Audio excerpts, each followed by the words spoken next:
I want to thank everybody for attending the spring meeting of the Atlantic States Marine Fisheries Commission. Our first meeting this year is the American Lobster Management Board. I'm your chair, Stephen Train, and I'll call this meeting to order. We have one item. It's not so much business as etiquette before we get started. And Pat Kelleher, you'd like to introduce somebody. Yeah, thank you, Mr. Chairman. I'm pleased to announce that the state of Maine legislative leadership has appointed Senator David Marymount as the legislative appointee from the state of Maine to the Atlantic State Marine Fisheries Commission. And just to clarify for the record, Mr. Chairman, that a letter was sent from leadership, used the wrong terminology, but the ongoing proxy was also named, and that is Representative Joyce McCrate, who is here today, who came down to ensure that they both had an opportunity to see how the process works and to meet everybody. So very pleased to have them here today. Welcome, Senator Marymount. And Representative McCrate, would you mind standing so we can see who you are? Thank you very much. With that out of the way, everybody received the paperwork electronically, unless you're on that special list where you want them by paper. Do we have approval? Is there any disapproval? Can we have consensus for the agenda? Seeing no one against it, we'll approve the agenda as by consensus. And everybody had the proceedings from the previous meetings. Are there any additions, deletions, or corrections? Please raise your hand.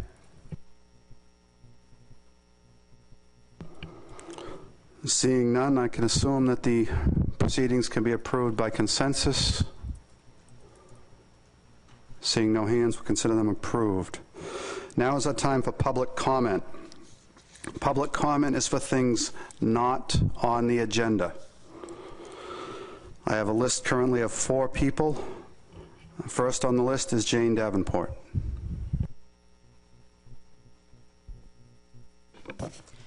Good afternoon, Jane Davenport, Defenders of Wildlife. Procedurally, may I just clarify that as per the agenda, it says that items that have not yet gone out for public comment but are on the agenda may receive brief public comment?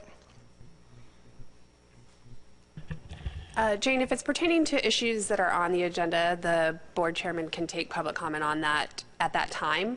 And then it's more relevant to the discussion that the board is having. So if you tell us which agenda item your public comment is relevant to, we'll make sure we call on you during that time. That would be great. It would be relevant to the update on the Atlantic Large Whale Take Reduction Team. All right, will do. Thanks, Jane. Thank you. Katie Moore.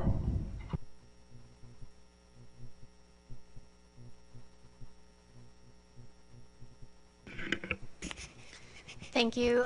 Katie Moore, U.S. Coast Guard, Atlantic area. I wanted to say thank you for your efforts for the Atlantic Large Whale Take Reduction Plan enforcement, specifically offshore, and I'll reserve my comments during the meeting. Thank you so much. Thank you. Ariana, I think it's Spawn.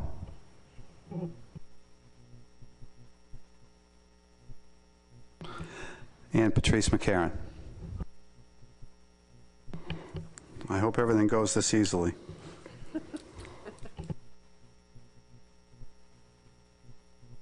Okay, agenda item 4, update on the Atlantic Large Whale Take Reduction Team spring meeting and recommendations to NOAA Fisheries. And Colleen will be giving us that.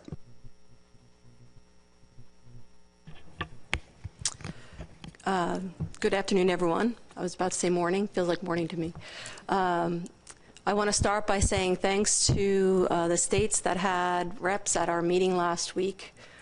People really brought their A game to the meeting, worked really hard with your industry representatives on the team who also were really excellent representatives for their stakeholders. So I do appreciate that. My name again is Colleen Coogan. I'm the Large Whale Take Reduction Team Coordinator. My contact information is on this slide in case you need to get in touch with me if you have any questions about the presentation or the Take Reduction Team process in general. So as many of you know, the purpose of our meeting, the purpose of the take reduction team meetings always is to ensure that we can achieve the potential biological removal level allowed by the Marine Mammal Protection Act, which for North Atlantic right whales is 0.9 right whales per year, so less than one large whale mortality or serious injury a year, less than one right whale mortality or serious injury a year. For the meeting last week, we really focused on discussing risk reduction measures. So there are a lot of other things on the table still that we'll resolve post-meeting, but we wanted to get recommendations from the team regarding those measures that will actually reduce the risk of mortality and serious injury to right whales from particularly fixed gear fisheries. And the goal that we provided to the team was a 60 to 80% reduction in mortalities and serious injuries. In order to help us get to that goal, we also did work with the Northeast Fisheries Science Center, who, particularly thanks to Burton Shanks, developed a relative risk reduction decision support tool. This was something that was really identified as needed during our October meeting, where we had a number of proposals at the table, and it was very hard for take reduction team members to choose which measures to put forward because they couldn't tell how much risk reduction each element would provide and how many would be needed to get us to our risk reduction goal. The risk reduction decision support tool, if you want to really fully find out about it, there's a link on our Take Reduction Team webpage that gets to our presentation. There's an actual recording of the presentation on it to get the full presentation of the tool. But essentially, it identifies the current risk landscape with a simple, relatively simple formula of whale density times gear density times relative risk of gear configurations identifies the risk landscape. And against that landscape, we looked at risk reduction measures and applied them in the areas as proposed by the team. There were modelers at the meeting, and they actually modeled alternatives as they came up, or risk reduction elements as they came up. I did not provide this to you to go through the model runs. I just wanted you to have in your package the model runs if you want to look at some of the initial ones, the kind of runs that were done. These were done periodically through the meeting. So the example I provided that would be in your in the presentation is an example of midway through the meeting of some of the runs requested by some of the caucus and cross-caucus groups. We periodically during our meeting got into caucus groups and then broke those out and had mixed facilitated meetings as well to try and drive the whole group towards consensus. So again, a couple of pages of scenario runs just for your entertainment. Most of these will be on the TRT site when I have time to get back to my office and get them up on the website. So where did we end up? By the end of the week, by Friday, we did get a near consensus vote on a package of recommendations. All but one person at the table did agree to move this package forward. Our rough estimate right now, not having done a full analysis yet, obviously, is that the package will get us, at least for the lobster fishery, which is the majority of gear in the areas where whales are vulnerable, is about a 45% line reduction and about 25% replacement of current line with weak rope, or at least 25% of the remaining line will be weak rope. The idea that brought it to consensus was each state or jurisdiction or lobster management area, we identified risk reduction measures that the decision support tool suggested would get us to 60% risk reduction for each of those areas. The goal ultimately will be to have perhaps a menu of ways to get there, particularly for the risk reduction, the weak rope. So we'll have weak rope equivalents identified, such as there's a whole rope that's weak, or there's sleeves that can be put in the rope and weaken the rope.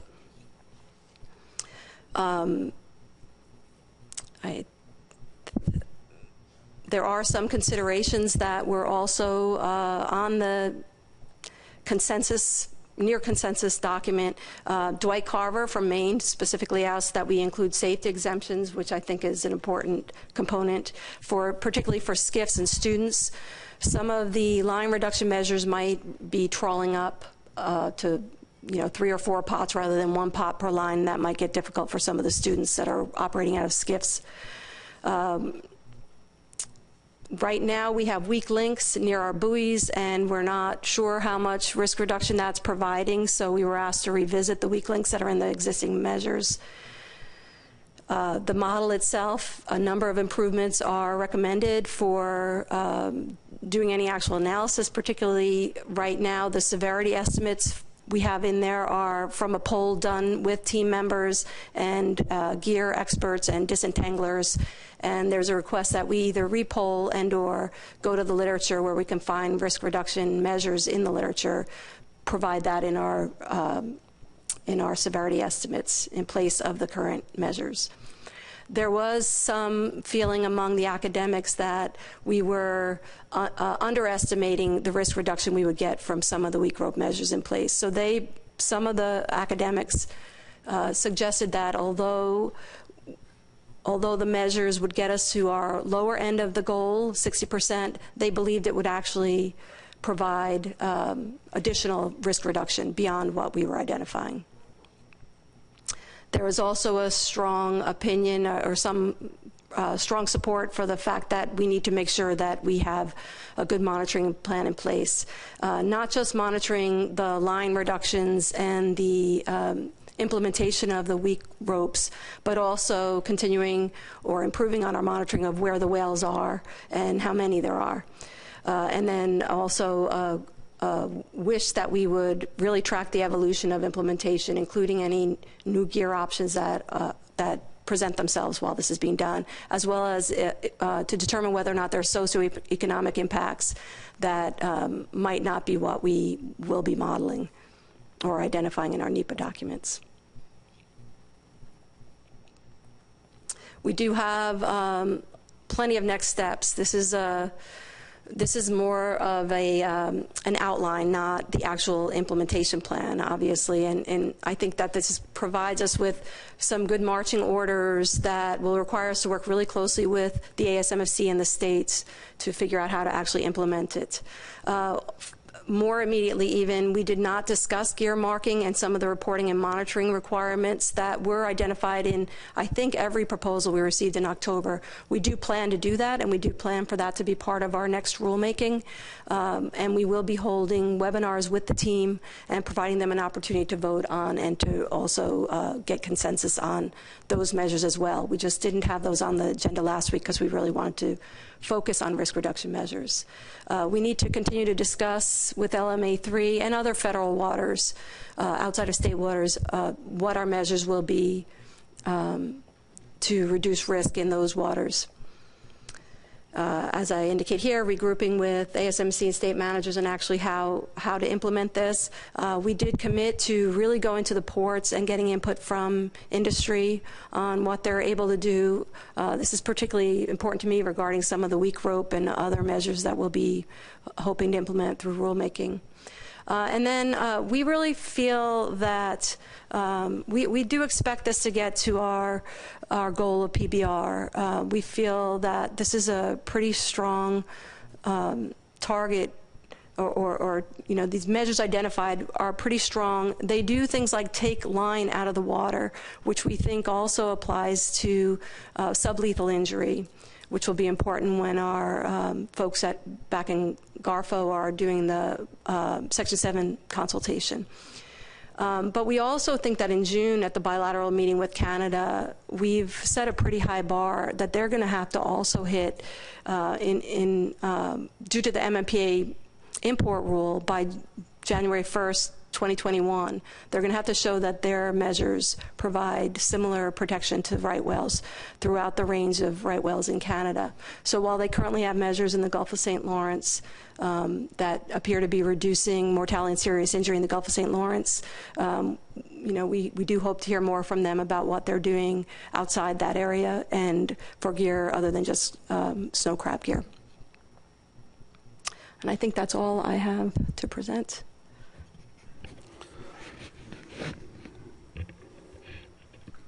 Thank you, Colleen. And I, for one, appreciate the work of the take reduction team. Are there questions for Colleen? Pat Kelleher. Colleen, thank you for that presentation.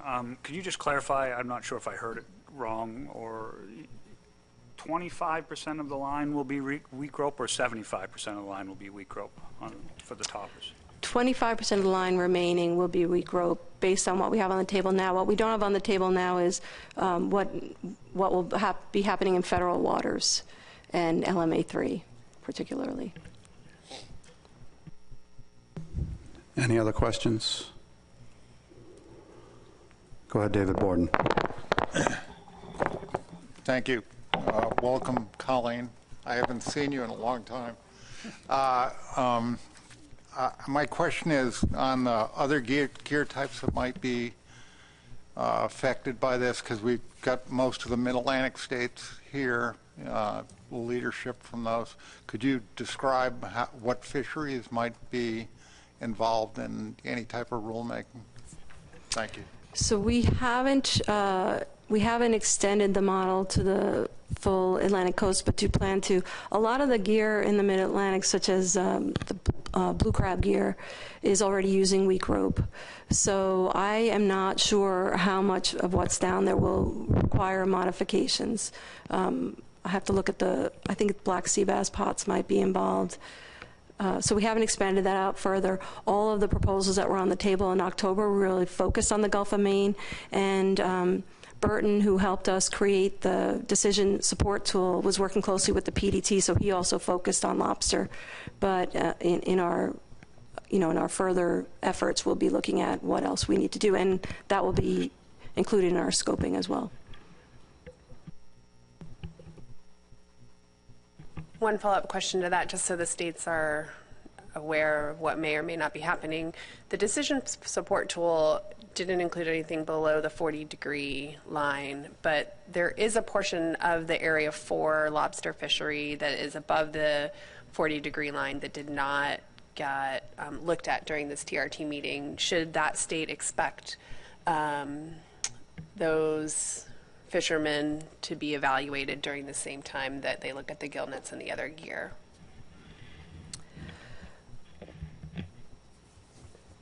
That's a good question.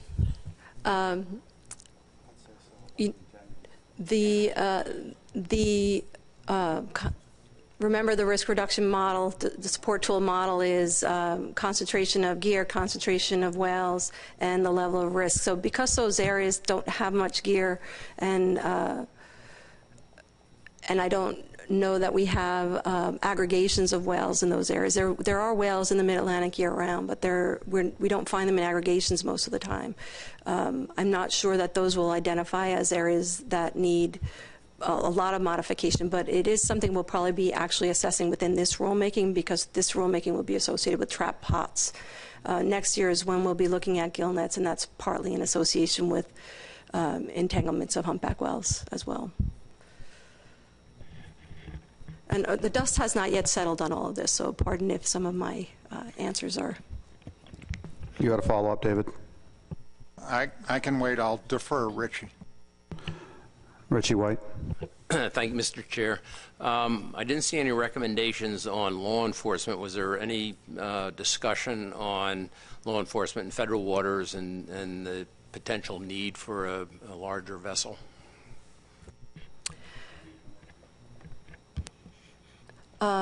We did not have that conversation as a full-on TRT. There was some attention given to enforceability of some of the measures proposed. For instance, we don't have LMA3 measures pummeled out and on the table, but a commitment to do some research. And a lot of the measures that were being identified had to do with weak rope or weak links within the top, really within the scope, so within the top 500 feet, which hopefully would be somewhat enforceable.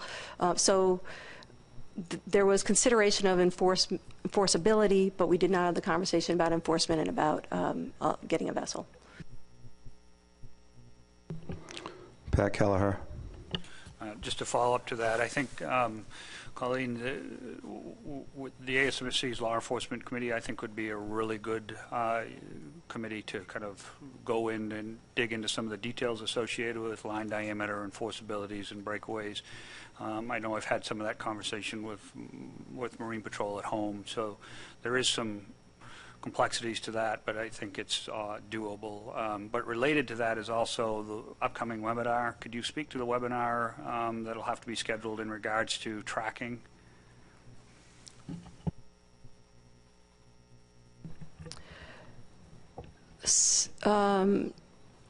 We really would like to piggyback on everything that ASMFC has done related to vessel tracking systems, and not start from scratch, certainly. Also, we understand that ACCSP, I can't pronounce it, is able to take in data once a system has been identified, which is one of the things I would have been concerned about for trying to implement something very quickly. So I would be working closely with the folks who are doing the pilots and with ASMFC, actually possibly with you, Tony, to do that part of the presentation of the vessel tracking, because we haven't started on that initiative for the TRT. As far as gear marking goes, whether or not that will be 1 or 2 meetings, it depends on how much is on the agenda.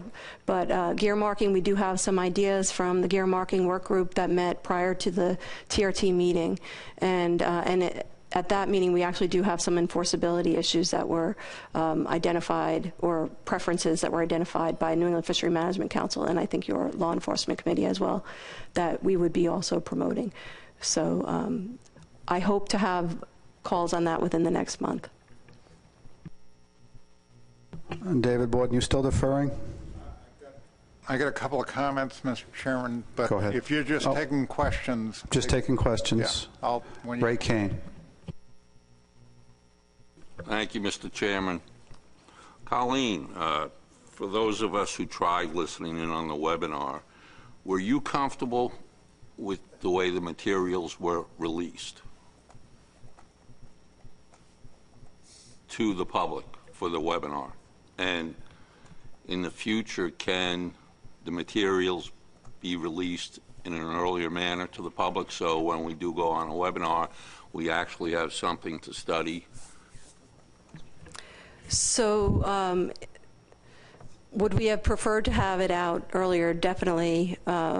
Honestly, there was a strong preference for us to hold our meeting next week, because we knew we were going to need more time to fully cook a lot of the materials. But because we thought there was a good possibility that Massachusetts fishermen would be fishing next week, in the Mass Bay restricted area, which normally opens May 1st, if the whales aren't hanging around, we pushed to have our meeting 2 weeks ahead of where we were really comfortable. And I would do that again, because I really wanted fishermen at the table. But yes, we would prefer to have materials ready earlier. It is not unusual. I mean, it is true that in the past, when we had our co-occurrence model, that also was presented for the first time at the take reduction team meeting. Our goal at this meeting was to have face-to-face time really be devoted to discussion. So we were trying to present analyses and tools the week ahead. So presenting it a week ahead is actually a new thing that we were trying to do, where we were trying to give people the materials a week ahead of the actual face-to-face meeting, so we could maximize time with TRT members in those in conversations and caucuses and small breakout groups. So. Thank you. Okay, David Borden. Thank you, Mr.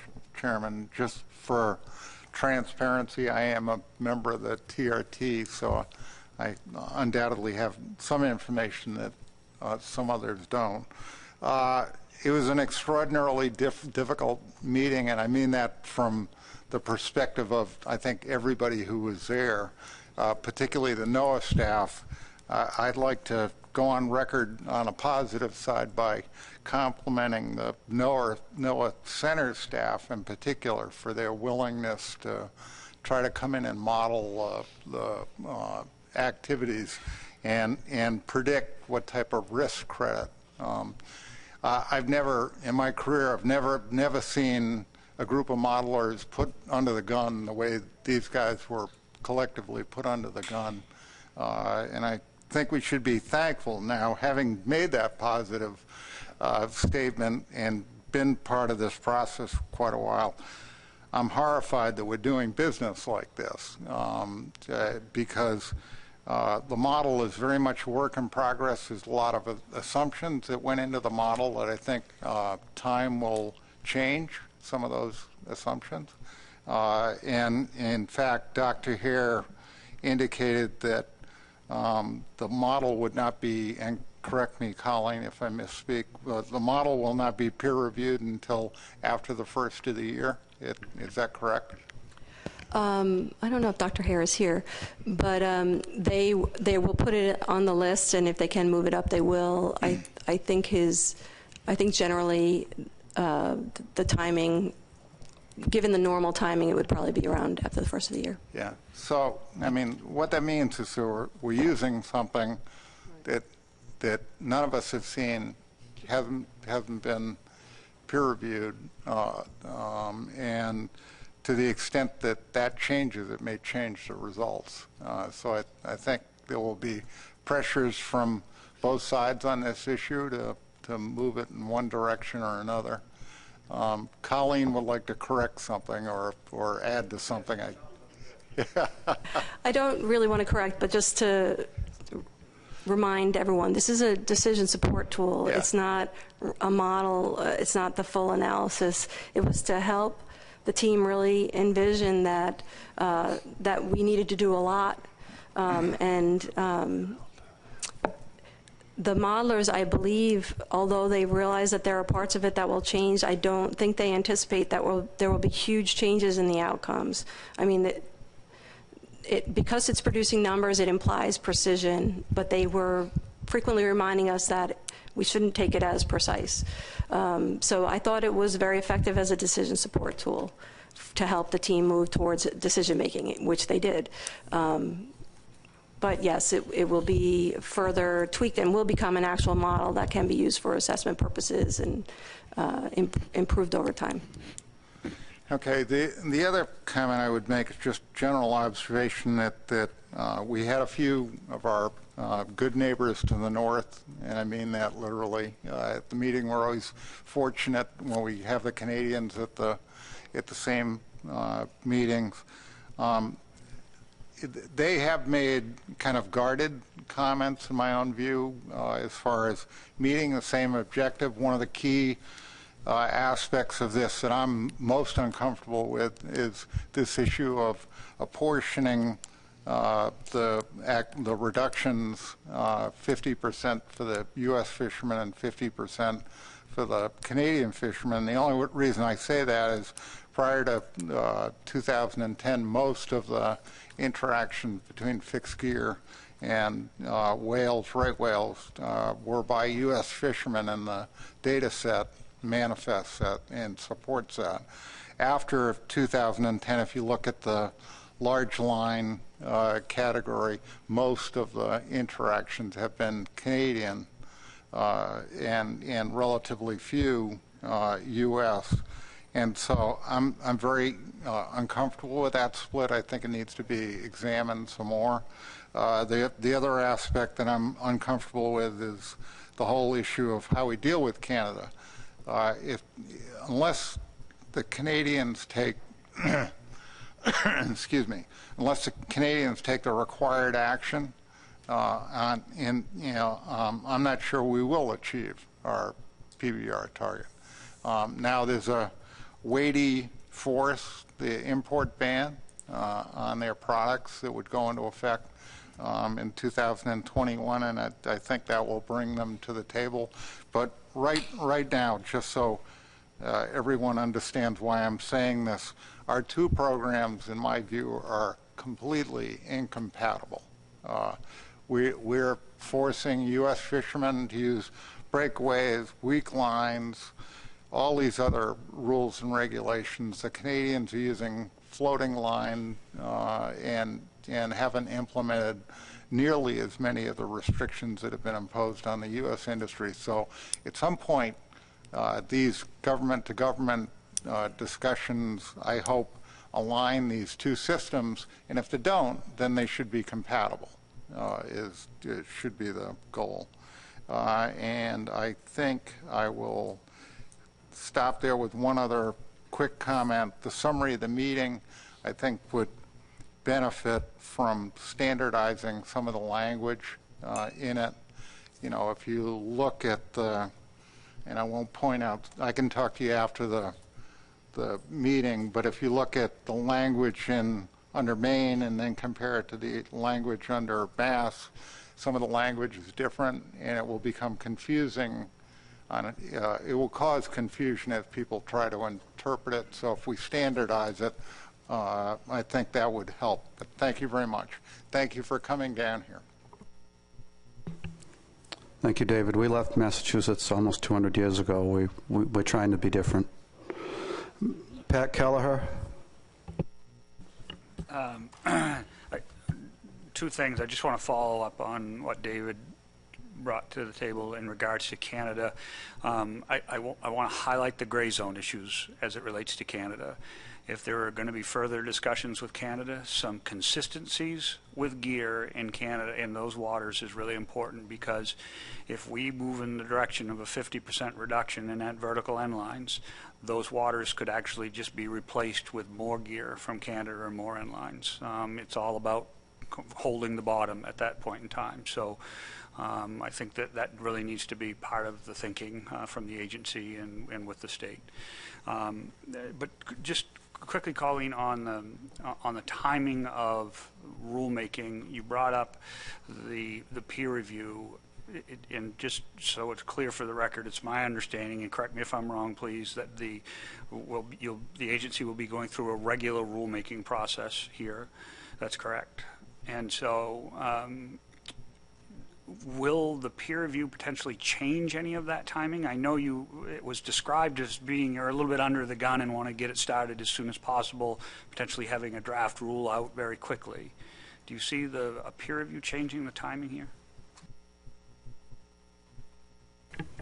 I don't. I mean, we haven't, again, dust hasn't settled yet. But I don't think that the peer review would change the timing. I mean, that might be a reason they try and accelerate the peer review and move it up the queue. But there is a lot of best available data out there, and we'll have to use all of it in our analysis of the packet that we put together going forward. So that tool will be one thing that we'll be using.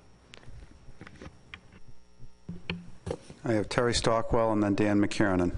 Yeah, thank you, Mr. Chairman. Colleen, could you provide any more details on the timeline related to the development of measures for the gillnet fisheries managed by the New England Mid-Atlantic Councils? We anticipate, I mean, nothing's set in stone, but we anticipate that humpback whales are likely to be identified as a strategic stock starting perhaps in the next SARS, so stock assessment report. One of the areas where we're seeing mortality and serious injury is in gillnets. So we believe we'll be starting to look at humpbacks and gillnets over the next year and bringing it up at the next TRT meeting, which can't be in April or May, so it will be probably early in the next calendar year. But TRT members who were there last week asked us to avoid April and May due to whales being in the area. Good luck. Thanks. Dan? Thank you, Mr. Chairman. Just want to give the board an update that end of last week we had 60 right whales in the bottom of Cape Cod Bay, so the Commonwealth of Massachusetts has extended the closure for at least another 8 days. Of course, if the whales leave in the next 8 days, we'll lift that closure. We get the support to do these surveys from the NOAA Protected Species Program, as well as the Massachusetts Environmental Trust, the so-called whale plate. And so we've told the commercial fishermen to keep the gear on the beach. And this closure is specifically Cape Cod Bay down to about Nauset on the eastern side of Cape Cod. It doesn't go into federal waters, and it doesn't even affect all of the state portion, but in the places that we have whales, we've kept the area closed. Thank you, Dan. Do we have any other questions or comments at the table? Peter Burns.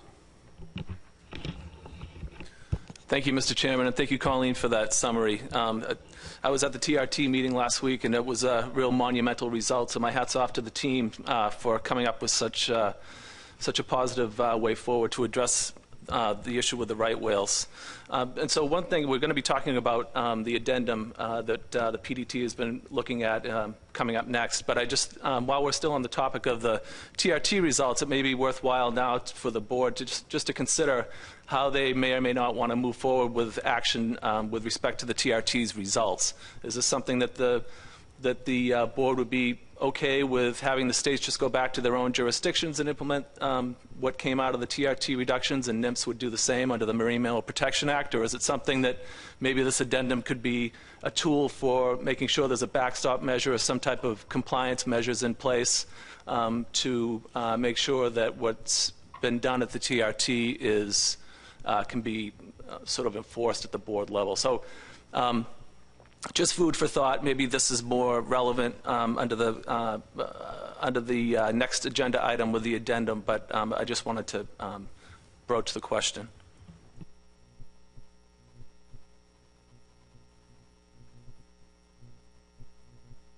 I'm looking around. I'm not seeing anyone ready to open that discussion just yet, Peter. But we do have Jane Davenport. We told you we'd give you time now if you're still here.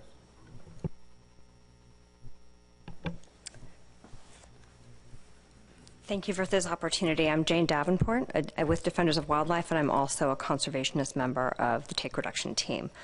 I'd like to say three brief comments about the results of last week's meeting.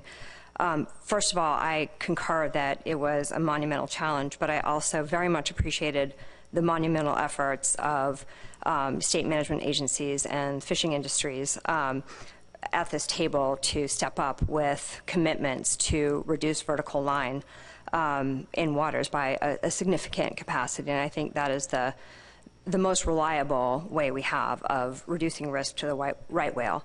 But I will asterisk and say that we don't have a lot of time to get those reductions done. I do not underestimate at all what a monumental task it will be to translate those reduction commitments into practice, but the whale doesn't have a lot of time. We've known it's been in decline since 2017, and we know that that decline started in 2010. So I urge, with all due process and speed, that those measures be discussed and implemented as quickly as is humanly possible. The second thing I'd like to say on the decision support tool, again, recognizing the monumental efforts that NOAA and others had to try to put together this support tool, I will also flag that in addition to the severity part of the equation, the tool is not up to date on the whale density part of the equation. The whale density was based on modeling developed by the Navy for its purposes and does not include nearshore whale density data or up-to-date whale density data. So I think it's important to put an asterisk on the tool and understand that the results it cranks out are not, number one, not only mathematically guaranteed to translate into risk reduction, but number two, the tool itself still has to be a work in progress. The final comment I have is that I will reiterate my comments from the last commission meeting that in order to get to take reduction plan amendments that meet the standards not only of the Marine Mammal Protection Act but also the Endangered Species Act, those amendments have to pass the no jeopardy test, or if jeopardy is found, reasonable and prudent alternatives to jeopardy. And let us not forget that even if we reduce serious injury and mortality, that doesn't go all the way to sufficiently addressing take, particularly sublethal impacts from take that affects the reproduction of the right whale. So I would urge the people at this table to keep an open mind about what has to come out in the final rule, because the agency simply cannot be in a position to guarantee that the measures agreed to here are actually going to pass both the MMPA and ESA bar. So more may be required, and I think it's important to understand the legal bases for why more risk reduction measures may be required in the final rule. Thank you. Thank you for your comments. And Katie Moore, did you want to speak again on this? Thank you. Again, Katie Moore, U.S. Coast Guard. I actually wanted to say thank you. I think the Atlantic States Commission has actually been a very strong advocate in looking at enforcement, looking at practicality, and looking at resourcefulness. It's very encouraging to hear that the states and the feds want to work together to look beyond what we're currently resourced at. We are limited. There's a lot of fishery management plans. There's a lot of take reduction plans. And I just want to say I really appreciate the efforts that have been made to have a work group to consider options out there and not just to consider the wish list, but to look at, can this actually come to be? So I wanted to say thank you very much for that, and I appreciate what you have brought to the table and continue to do. Enforcement is tough. Every new FMP that comes out does not give us new resources to enforce those, and I think people are being very practical about it while being mindful of what we're trying to achieve to sustain these fisheries and to keep the marine species protected. So thank you very much. Thank you for your comments. Is there anybody else who would like to speak on this issue? Not seeing anybody. Okay, we'll get back to the topic. We're still on agenda item number 4. Dan McKernan, did you have something? Yes, thank you, Steve. So what we know, what came out of that meeting last week is a very complex plan that also has a lot of detail that is yet to be worked out. And we know that it's going to be complicated to get the states working together along with NIMS. But what we do know is that things need to change going forward. So I apologize for not speaking to my colleagues on the board sooner on this, but I think it would be appropriate to establish a control date, a general control date for the lobster fishery, and to establish that as of today. And I've sent the staff a brief motion.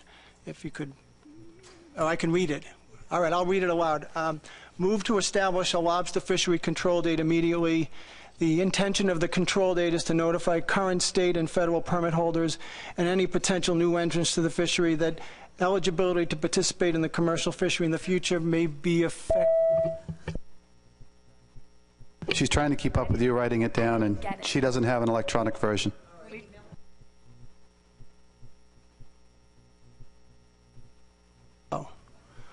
Move to establish a lobster fishery control date immediately. All right, well, let me speak to it. Basically, before you speak to it, is there anyone that would like to second the motion that was just made? Pat? He wants to see it first. I thought he finished reading it anyway, the first time. No. All right, let's get it up there before you speak to it, please, Dan.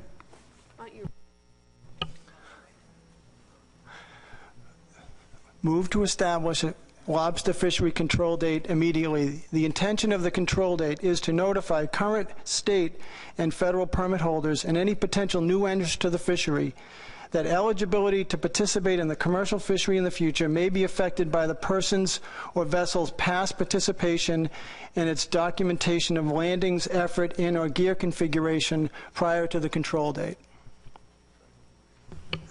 And Dan, do I understand that you consider today the control date? This is the date? Yes.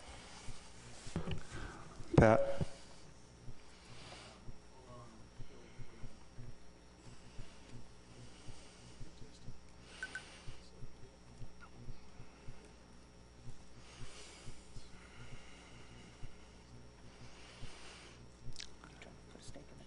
Yeah. And I'll speak to that. That states are going to have. Pat Keller. You second it. Okay, Dan. Thank you. I mentioned complexity, and it's pretty clear that especially in Area 1, the states of Maine, New Hampshire, and Mass, in the case of their state waters fisheries, have very different rules concerning the issuance of permits. They have different standards in terms of reporting, and we all understand that, and we respect those differences. All I'm trying to do is to get all the jurisdictions together, and it would go beyond those 3 states. But for purposes of accomplishing the whale take reduction goals, what I propose we use today as a line in the sand, a timeline in the sand, that each of us jurisdictions can tell the industry that going forward, if we have management measures, we're going to use today as the date. For example, we might want to constrain the permits that are transferred to a new holder, that they have to fish a certain number of buoy lines. We might want to retire some unfished permits. We might want to require certain gear configurations as fishermen transition through the fishery.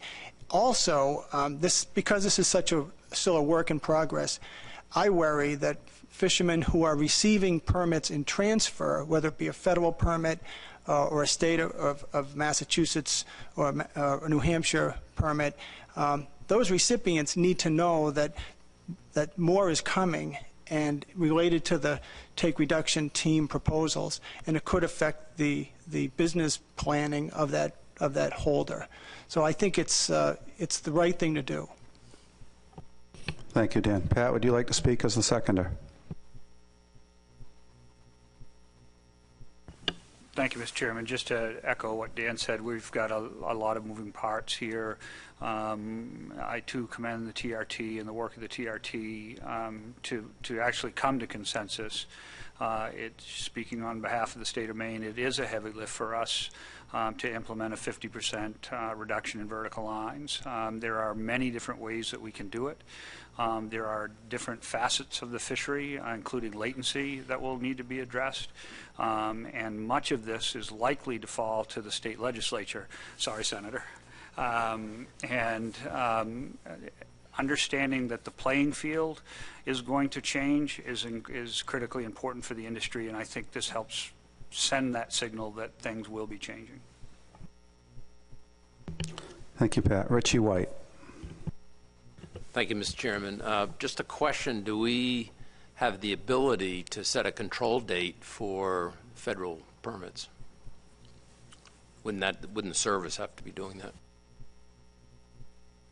I'm told it would be a recommendation to the service to use this date. Next I have John Clark. Peter Bird. Not John Clark. Tom Fode. Peter.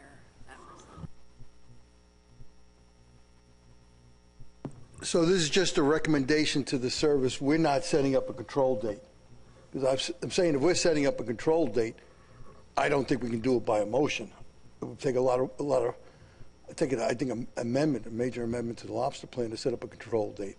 And I'm not sure, that's what I'm asking the question. It seems like we're doing a lot in the motion, but this is just a recommendation for NIMS to implement a code. So they'll have to go out to the public hearings on this and set up a process with a federal notice. Bob, did you have something for that? Thank you, Mr. Chairman. Just to respond to that, Tom's comments. The Commission has set control dates through motions a number of times in the past, and it's really just to let the fishermen know that from this date, as the motion says, from this date moving forward, you may be treated differently than than the actions you took prior to this date. So it has been done multiple times by the Commission just through motions of the board, and if folks are concerned with the wording that this doesn't specifically say it's a date being set by the Commission as well as a recommendation to NOAA Fisheries, we can modify the motion a little bit. But if everybody's comfortable that the record's clear, that's what we're doing, then we can the board can move forward with the language that's up there. Thank you, Bob. Next I have Peter Burns. Thank you, Mr. Chairman. It's an interesting discussion, and certainly the Fisheries Service isn't against anything like this. I think it makes sense given some of the extent of the measures that we're going to be looking at here moving forward. But it gets a little bit complicated because if the federal, I think if it was a recommendation for NIMS to do something complementary with a control date, I think that would be a sensible way to move forward. But whenever we do a control date, we can't really go retroactive. So if today was the date that the commission chose, it might be a little more complicated because we can only go by the date that that a Federal Register notice is published. So today's date it would not match up with something that could happen in a federal action. So I'm not really offering a solution here, but I just want to make that clear. You know, maybe it's maybe there's some flexibility in when the date would be, and you know, contingent upon the publication of a Federal Register notice. Thank you for that information, Peter. Emerson. Thank you, Mr. Chairman. I've got a few questions.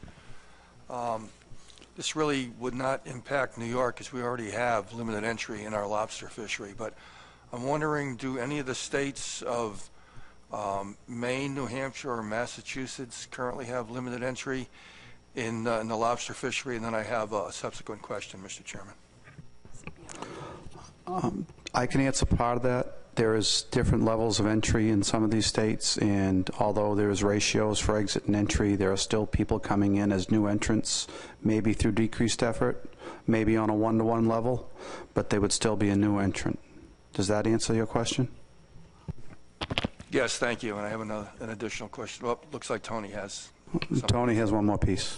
And Emerson, I think the way Dan described it, it also could mean when you transfer permits or sell permits, that those individuals could be treated differently if you buy traps from somebody. I think he's putting, what he said is putting it all on the table. So it's not just new entrants into the fishery. It's how you're transferring and buying permits or et cetera as well. So it could impact New York fishermen potentially. My additional question? Your next question, go ahead. To the maker and seconder of the motion, is this directed specifically for lobsters, or is the implication here that it's going to impact the Jonah crab fishery as well? Tony will answer it. Because of the way the plan ties those two licenses together, it would impact the Jonah crab fishermen as well. Because in order to fish for Jonah crab, you have to have a lobster pot and trap tags with pots. Fishing Jonah crab for pots, I mean.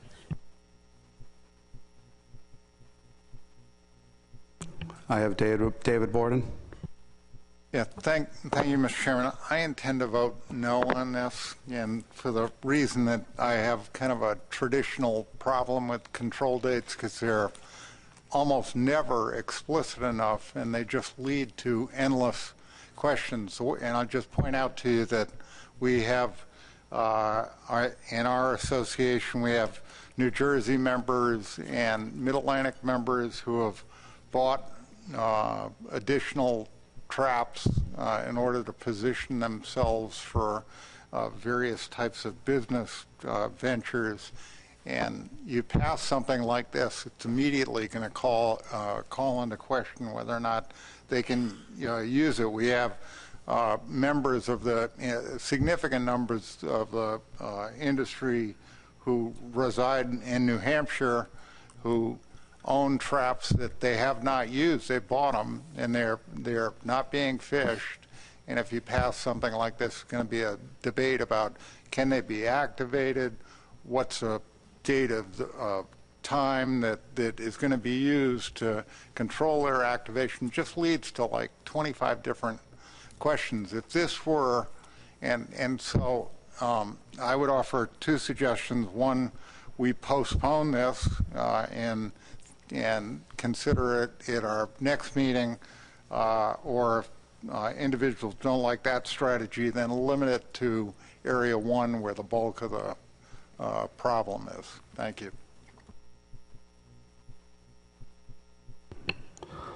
Based on the last comment, with either, Dan, would you and Pat consider limiting this to Area 1, or do you want to let it go as it is?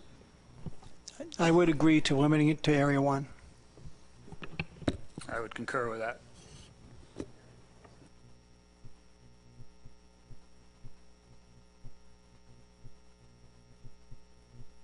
Bob, procedurally, are we in the ballpark with what we're doing here?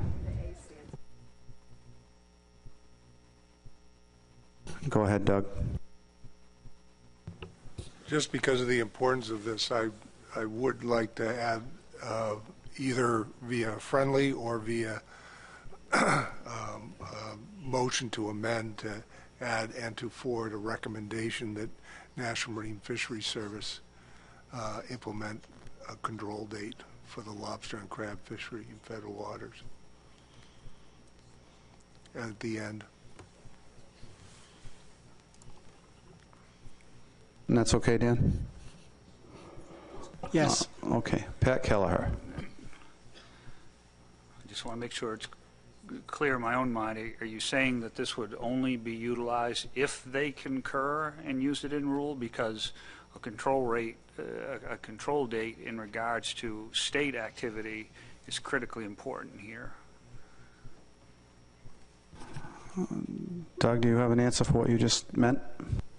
Well, actually, your point is exactly what I was trying to get at. Is I wanted the states to be able to have this control date, but also to put it forward to NOAA Fisheries as a recommendation, because I was concerned if we put it, as Peter Burns has said, we wait until it happens in the Federal Register, but it may not ever happen in the Federal Register.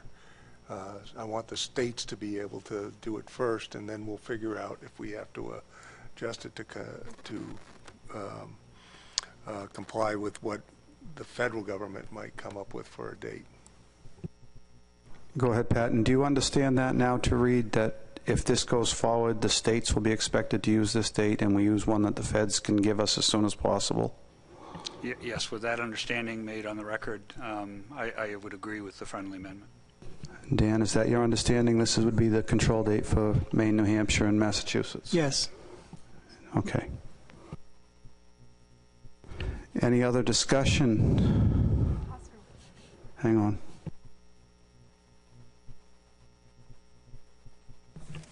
Dan and Pat. Pat, is it okay to add the lobster and crab fishery? Jonah crab? Is that okay, Dan, to make it explicit? Yes, Tony, thank you. Thanks.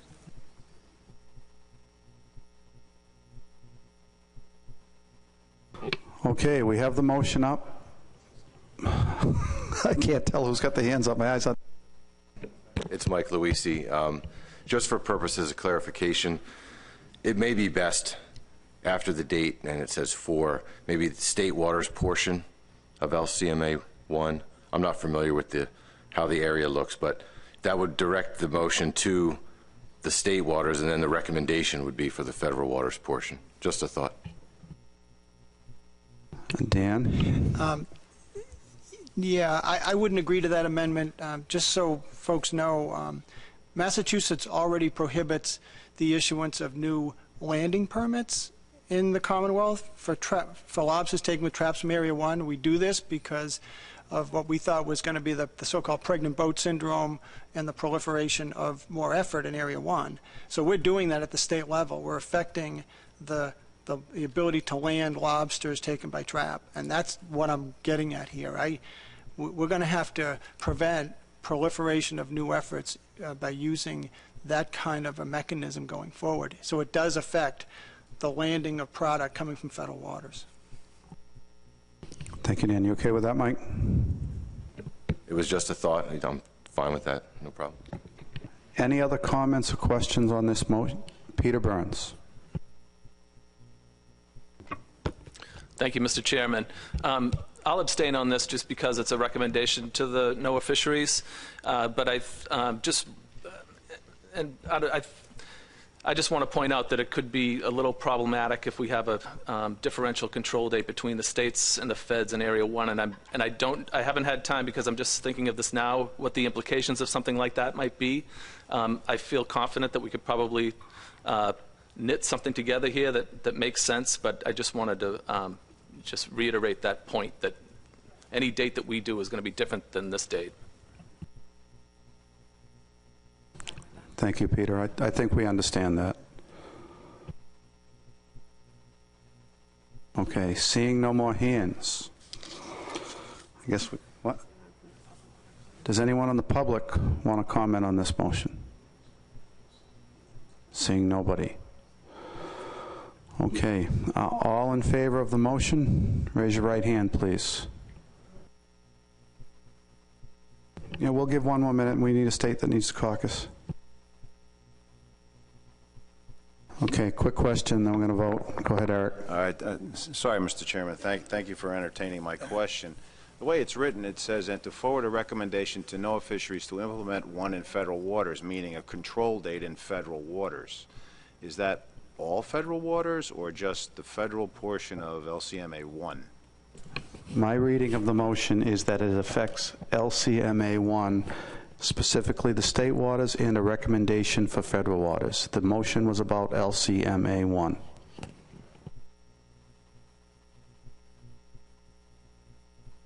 Okay, we'll try this again. All in favor of the motion, please raise your right hand.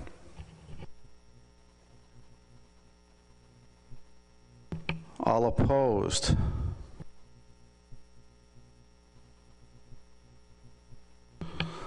Abstentions? No, you voted in favor. You can't abstain. And null votes.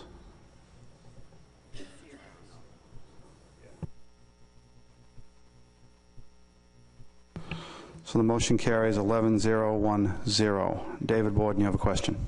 Not a question. I just want to clarify. I abstained on this vote because this vote includes a crab fishery. And because of the legal guidance I've gotten from Bob Beal. Okay, yeah, I'm sorry. I made a little joke about that, but you clearly put your hand up for abstention, even though the state voted one way, but I get that. Okay, thank you.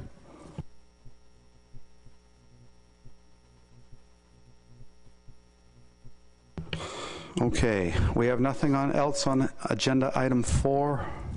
We're going to move on. Colleen, thank you very much. Review progress of draft addendum 28. Tony. Thank you, Mr. Chairman. I debated really how to go through this PowerPoint presentation based on the results of the TRT, but in the end I decided to go forward and just let you all know sort of what the plan development team has been doing on addendum 28. Just as a reminder, how did we get to addendum 28, which is looking at vertical line reductions in the lobster fishery? Back in last October, the board reviewed some ongoing whale discussions, ongoing discussions related to white whale conservation and fisheries management. The board put together a work group to discuss management measures the board could potentially provide. That work group included several different partners and agencies, and due to the high economic value and social significance of lobster fishery, the work group made recommendation to the board, and the board thus took that recommendation and initiated draft addendum 28. That addendum considers 20 or up to 40% vertical line reduction in the fishery, elimination of the 10% replacement trap tag provision, as well as vertical line reporting.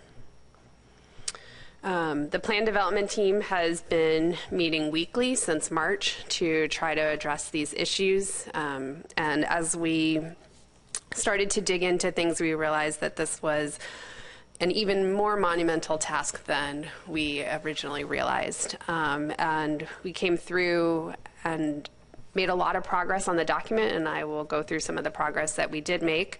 But ultimately didn't have a document to present to the board today due to some challenges that we found. And those challenges included data sources, the risk reduction support tool, as well as the TRT recommendations. And so some of the challenges included the base year that we should be using. How do we get the different states who actually already collect end-line data into the document instead of using the data that was coming from the contractor that NOAA Fisheries had identified to determine end-line data for those states that do not collect that data. And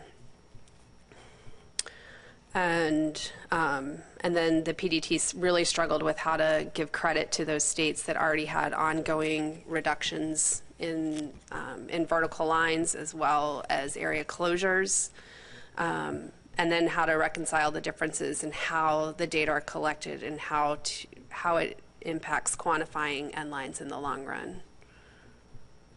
In addition, there was the risk reduction support tool, and I think we've sort of covered some of the concerns that the states had through our discussions with Colleen just now, but when the PDT was discussing the addendum document, we didn't have a risk reduction support tool to really dig into. So that was a challenge for them to see how, and it's not that we needed the risk reduction support tool to develop the document itself, but we wanted to be able to inform the board and the public of what the management measures that the PDT would be proposing, how much impact that would have on risk reduction. And so I think, where we are today is that we do have this addendum document. We have some recommendations that came out of the TRT, and the states need to determine what measures or how they want to implement the measures that came out of the TRT. Most of those measures are state-specific plans.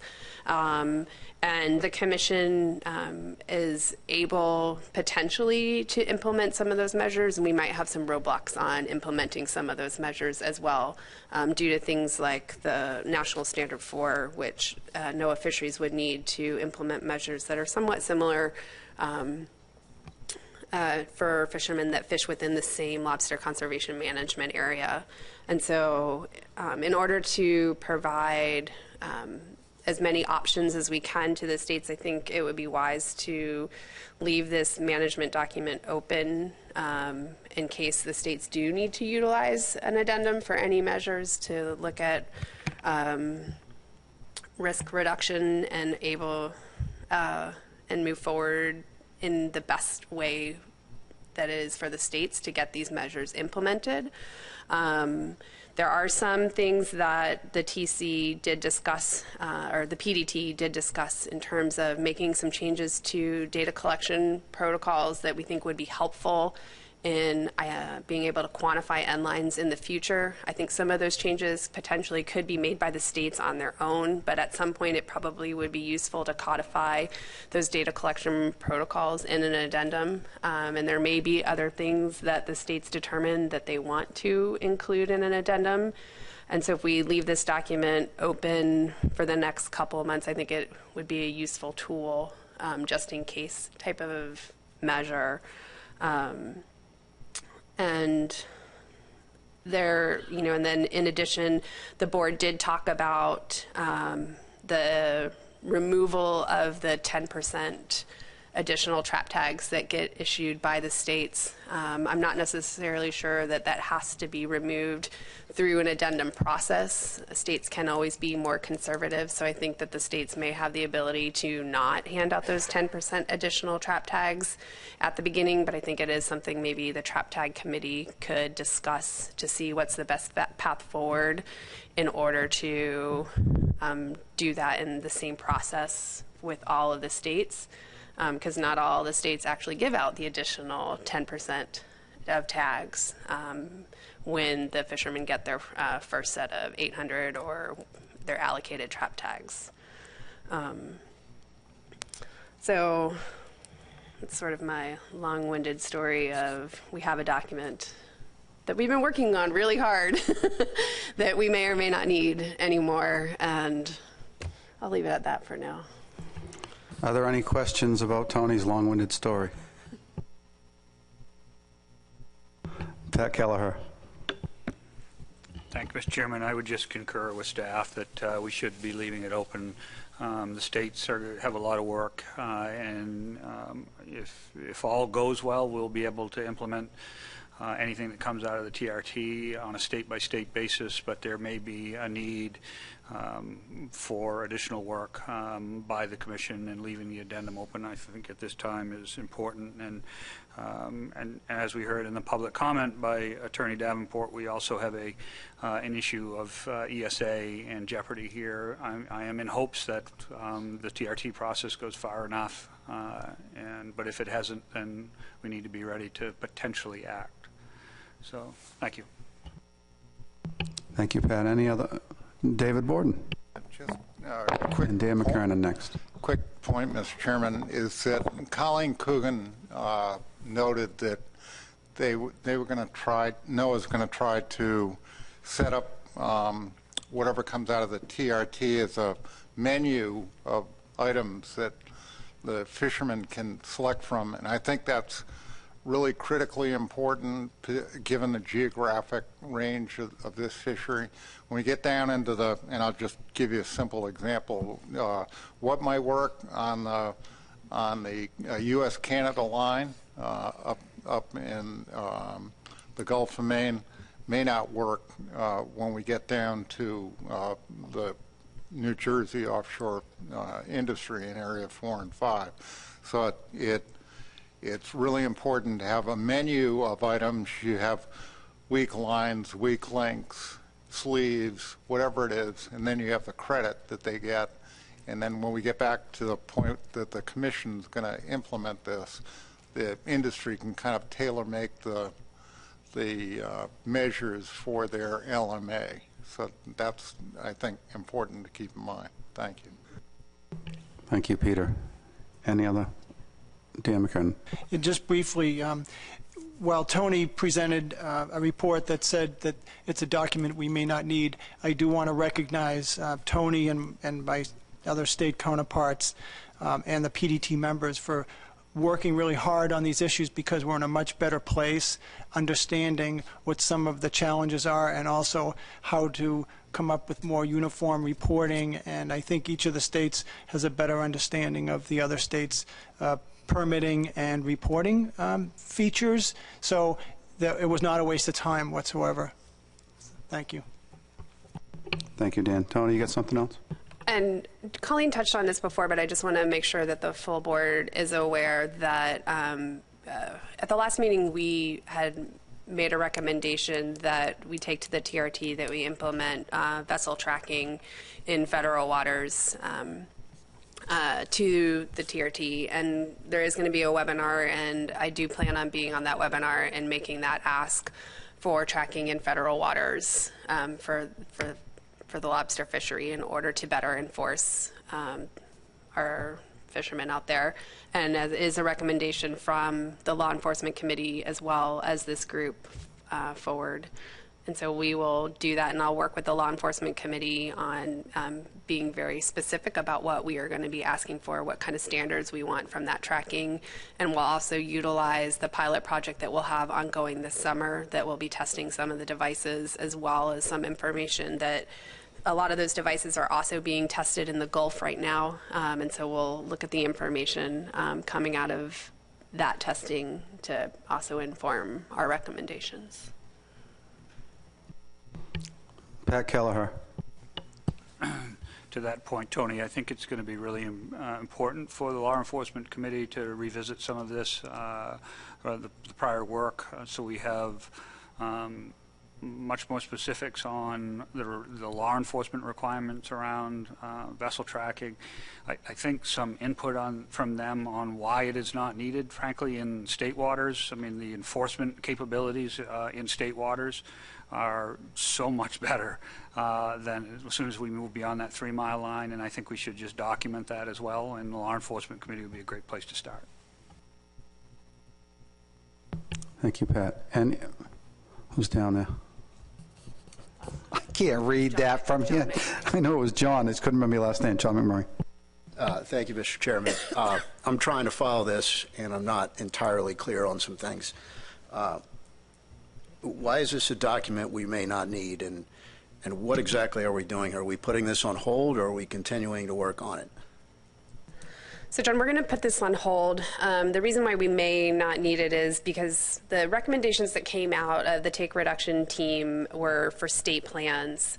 And so, for example, you saw that in main waters of LCMA 1, they're going to do a 50% vertical line reduction. But in mass waters of LCMA 1, I think it was a 25% reduction in vertical lines. And so figuring out what's the best way to implement those measures will be a discussion amongst the states and maybe a little bit with NOAA Fisheries on what's the best path forward to do that. Is it through a commission document, or is it through measures through NOAA Fisheries, through the take reduction plan and the MMPA? So we're putting this on hold to sort of figure out what's the best path forward and then move forward. Because originally we thought vertical line reductions would not come out of the TRT, but they ended up coming out of the TRT. Go ahead, John. Okay, thank you. So I think I understand a little bit better now, not much, but how does this affect the timeline then? And you know, I asked that question in relation to the ESA listing and the potential finding of jeopardy. So I think we'll be able to figure out the best path forward in the next month or so. I'm hoping we'll be able to figure that out potentially. And if we need to do measures through a commission document, then perhaps we can get that document pulled together in time for you all to review it at the August meeting and approve it for public comment, and then have final action in October. That would put us relatively close to the timeline that we were at before. It's a 2-month difference. And even if the TRT had not made these recommendations, or the states hadn't come up with these individual state plans, we would have been in the same boat because of the complexity of the data issue that we ran into as the PDT. And so it's not much of a delay. It's 2 months. We discussed that with NOAA, and they recognize the need for it and sort of gave us a little bit of a nod that that would work out.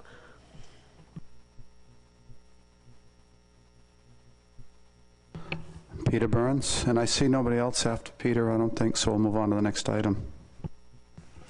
Yeah, just the final word on this then, Mr. Chairman. Thank you. And this gets back to my earlier comment that I made at the end of the TRT discussion that, yes, NOAA Fisheries certainly supports keeping this addendum open because we're going to be going forward to try to figure out the best way to implement these measures either that have come through the TRT and having this option open in case any additional measures might need to be considered. So we support that. We understand what the limitations were to the PDT earlier on, and we can try to keep this opportunity open moving forward and use it as necessary. Thank you.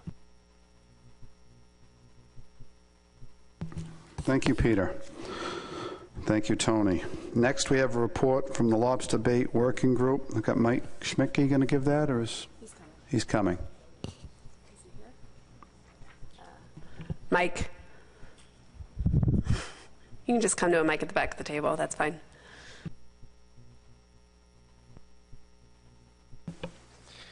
My apologies. You all moved faster than I expected.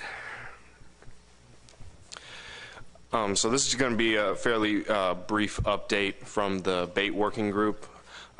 This group has met several times via conference call, and we do have a resolution drafted. It's in kind of editing and final sign-off stages, but we should have it on track to be reviewed by the board at the summer meeting in August. The overall goal of the resolution to this point has been to develop a process for assessing the risk of imported baits. This would entail a working group being formed to define this process, and then the states would apply it to the baits relevant to their waters and their fisheries. That's about where we are right now. I can take questions as needed. Hang on, Tony wants to follow up, and then I'll take some questions. And just as a reminder to those that have not been as clued in on this issue as others, that the Atlantic herring fishery has had dramatic decreases in their quota, and there is concerns about the what kind of bait would be moving into the lobster fishery with the lack of herring, and so we pulled together this working group in order to make sure that we don't have any unwanted baits moving into that fishery. Are there questions for Mike or Tony? Mike, thank you for your presentation.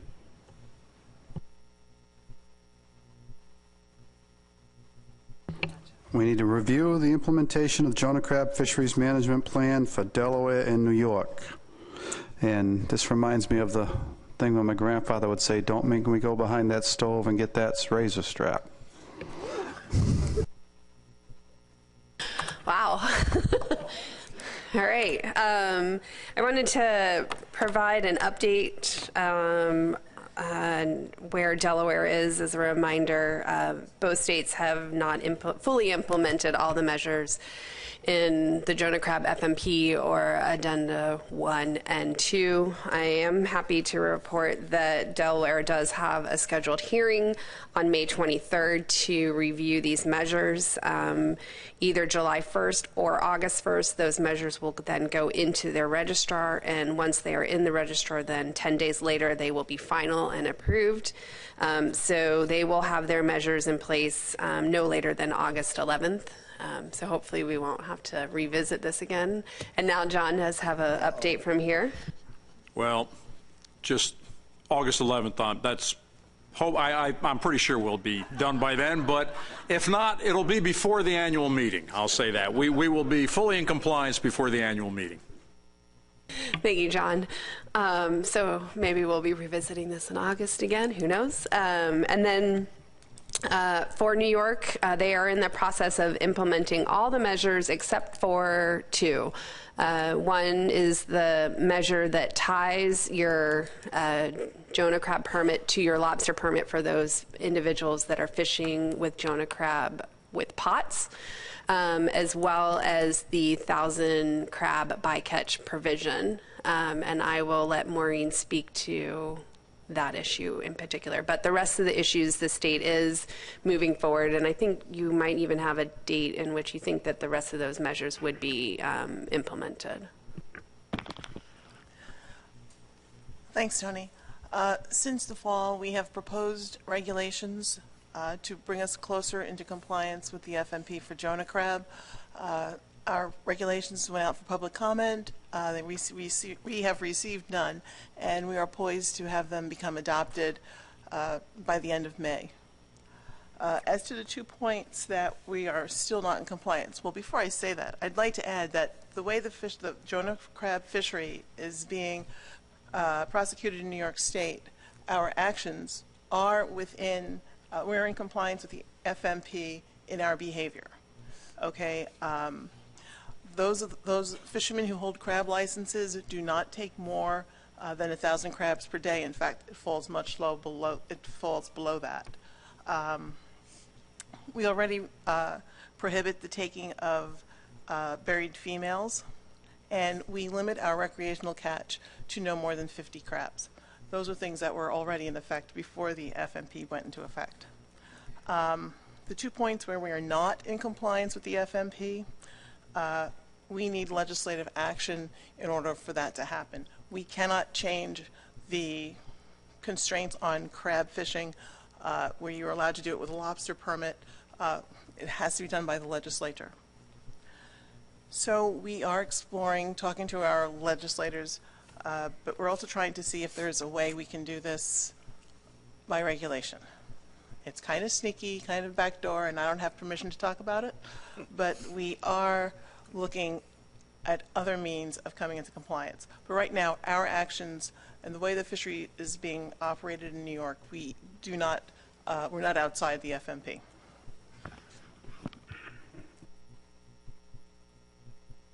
Okay, thank you. Is there anybody that has any questions for Delaware or New York? I think we're moving in the right direction, and that's the whole point. So I don't see this as an action item any longer. Dan, did you have something? No? Dave? Will we have an update on this at the next meeting? We certainly can, David.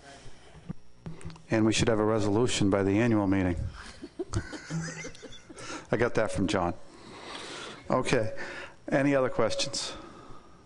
All right, we're on to item number 8, an update on the benchmark stock assessment.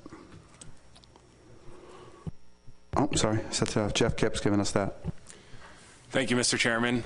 So just here to give an update on the benchmark stock assessment progress. So the last couple of months, the stock assessment subcommittee has been working to finalize data inputs for the assessment models, most notably the 2018 data that we hope to include, and also some data holes that were identified at the first assessment workshop back in January. Most notably among those is updating the ventless trap survey indices for the assessment model. We've also had a few calls focused on addressing the term of reference relating to identifying environmental drivers. And we've also been working on some supporting analyses that we would hope to provide inputs directly to the stock assessment models and how those models are configured. We've run into some delays in those supporting analyses, and we will be having a call in early May to discuss those analyses and where they stand and how impactful they are to the assessment results and advice that come forward in the stock assessment. And so we will be having that call, and then we will be reporting back to the board what comes from that call. And so that's the update on the stock assessment, and I can take any questions on that progress.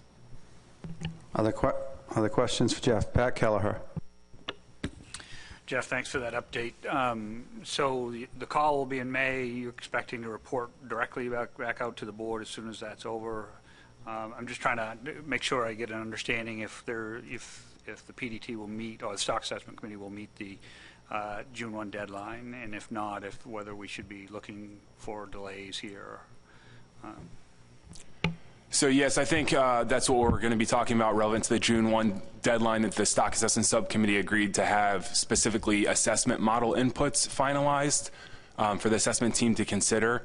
So I think the plan right now was to have that May meeting come forward with kind of our recommendations on how everything we were hoping to do fits in with the current timeline and how that would impact that timeline. And so I think the plan was to come forward to the board at the August meeting for these stock assessment updates and provide just an update on the assessment and anything that would impact that current timeline as it stands. But I think that we could report that out to the board immediately following the May call if that's what the board would desire. Anything else, Pat? I would suggest that we report it out to the board immediately after that May meeting. If we need a delay, if you need those additional data inputs, I know there's some growth at age information that will be coming up through some additional work as well that could be beneficial. So I'd rather make sure we get the information into the stock assessment, and we do it with the best available information. And if a delay gets us there, great. If we don't need it and it's not going to be beneficial, then let's understand that and go from there. Jay McNamee. Thank you, Mr. Chair. Along this scheduling line of questioning, and so the Lobster assessment will be reviewed through a commission review, or do you have to? I see Tony nodding there. So that's good. Then we're not bound to external schedules and things like that, because, or maybe I'll pose it this way. So one of the things I started thinking about, knowing that a lot of the folks that are working on the assessment were also working on the stuff for the whale discussion that we had earlier. There's only a limited amount of these folks, and so what I was thinking about was the data available, the terminal year of the stock assessment, and what any delay would do to that. How offset are we going to get from the most recent data and when the actual assessment materials come out for the board to consider? And so can you add that specificity to you when you come back to the board with the information after you talk? that would be something that I'd be interested in hearing, is if there's a delay, what that gap between data available and when you believe the assessment information will come out, if that could be a part of that email or whatever it is. Yes, yeah, I think that's a great point, and certainly we will include that in that discussion on our May call. But basically we'll go through these different analyses that we kind of have in mind, but that we're uncertain if they'll meet this June 1 deadline, and prioritize those. And so that'll all play into how much of a delay we would need if we think that that is necessary. But certainly, you know, right now our terminal year is 2017, but including 2018 data where available to help kind of anchor the model estimates. But we will reconsider that and incorporate that into the discussions there on the timeline. Tony? If this ends up being something simple, we'll send out an email update, but if it is not something simple, I'll be asking for a board call just as a heads up to the board. Are there any other questions of Jeff? David? Okay, thank you, Jeff.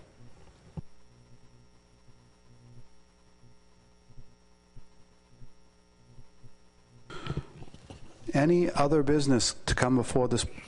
Pat Kelleher.